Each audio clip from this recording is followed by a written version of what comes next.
Ser demitido do emprego não é o melhor momento na vida de um trabalhador, mas, diante do inevitável, é bom que ele esteja pelo menos bem informado sobre todos os seus direitos e o que fazer nesta situação. Se o aviso prévio ele for trabalhado, ele tem duas opções, né? Ele pode simplesmente trabalhar 23 dias durante o seu horário normal, ou durante os 30 dias ele reduz 2 horas da sua jornada, ou na entrada ou na saída.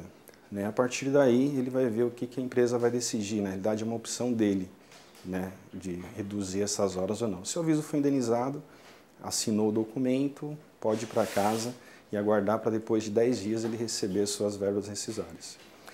E o que ele vai receber nessas verbas rescisórias? Né? As verbas rescisórias, quando ele é dispensado, ele vai ter direito a saldo de salário dos dias trabalhados, ele terá direito a 13º, quando ele tem menos de um ano, férias proporcional. Quando ele tem mais de um ano, além das férias vencidas, as férias proporcionais. E óbvio, foi uma multa do 40% do fundo de garantia. Tá? As pessoas falam que é 50%, mas na realidade é 40%. 10% vai para o governo, para um fundo de auxílio que o governo reserva. Essas verbas rescisórias são para quem foi demitido sem justa causa. No caso contrário, o trabalhador tem muito pouco a receber. Se ele foi demitido por justa causa, quando ele tem menos de um ano de empresa, ele tem direito apenas ao saldo de salário. Ele perde 13º e perde as férias também. Tá? Se ele foi demitido com mais de um ano, além do saldo de salário, ele tem direito às férias proporcionais, a férias vencida no caso, só isso. E não saca o fundo de garantia também. O aviso prévio é outra situação pela qual o trabalhador demitido tem de passar. E ele não tem direito a decidir se cumpre ou não. Mas, muitas vezes, se a situação for embaraçosa, empresa e funcionário entram num acordo. Geralmente as empresas indenizam, a maior parte delas. Mas quando o funcionário ele tem que trabalhar, né, na realidade ele é obrigado a trabalhar, ele tem aquela opção ou de reduzir a jornada de trabalho ou de trabalhar os 30 dias. Então a opção do aviso prévio, infelizmente nesse caso, não é do funcionário. Entre as muitas histórias que se ouve falar sobre demissão, uma das mais comuns é sobre o funcionário fazer acordo com a empresa para ser demitido. Não pode, pela legislação não pode de forma alguma. É uma fraude contra a legislação na realidade. Se o governo souber, a empresa vai sofrer alguma sanção sobre isso. Há muitas dúvidas entre os trabalhadores sobre a questão da demissão. Nosso consultor presta mais alguns esclarecimentos para a população. O que é aviso prévio e qual é a finalidade dele? Ivonete, o aviso prévio é um instituto que existe no direito do trabalho e que ele tem, fundamentalmente, duas finalidades. Quando o empregado toma a iniciativa de se desligar do empregador, é um tempo para o empregador encontrar uma substituição para aquela mão de obra. E quando a iniciativa do desligamento, da dispensa, parte do empregador, é um tempo para o empregado organizar suas finanças e buscar uma recolocação.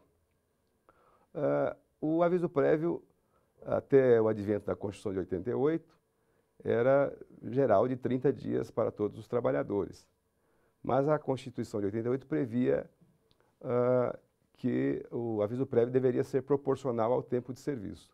E ficou isso por mais de 20 anos sem regulamentação, até que em 2011 foi aprovada uma lei regulamentando o aviso prévio proporcional ao tempo de serviço.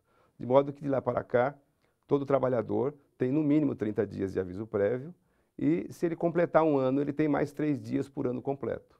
De modo que se ele completou um ano, ele tem 33 dias de aviso prévio. Se ele completou 2, ele tem 36 dias de aviso prévio.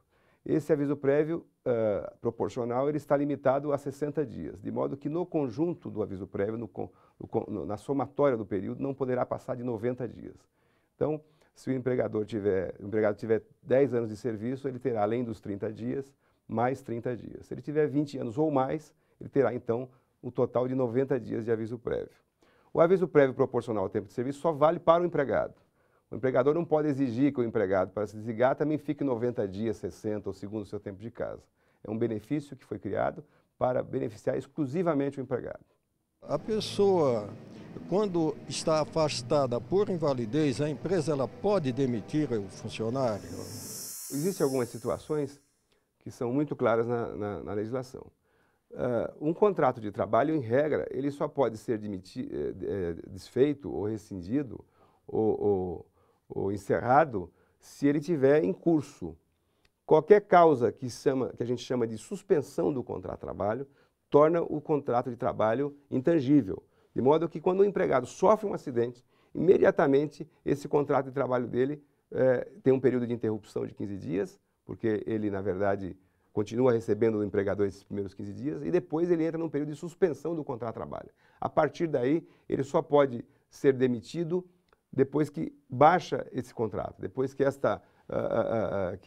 ele obtém a alta médica. Isso se não tiver numa daquelas hipóteses de um afastamento médico por uma doença ocupacional ou por um acidente de trabalho típico atípico ou um acidente de trabalho de trajeto, que aí então ele passará a ter direito a 1 ano de estabilidade no emprego. Isso é muito bom frisar.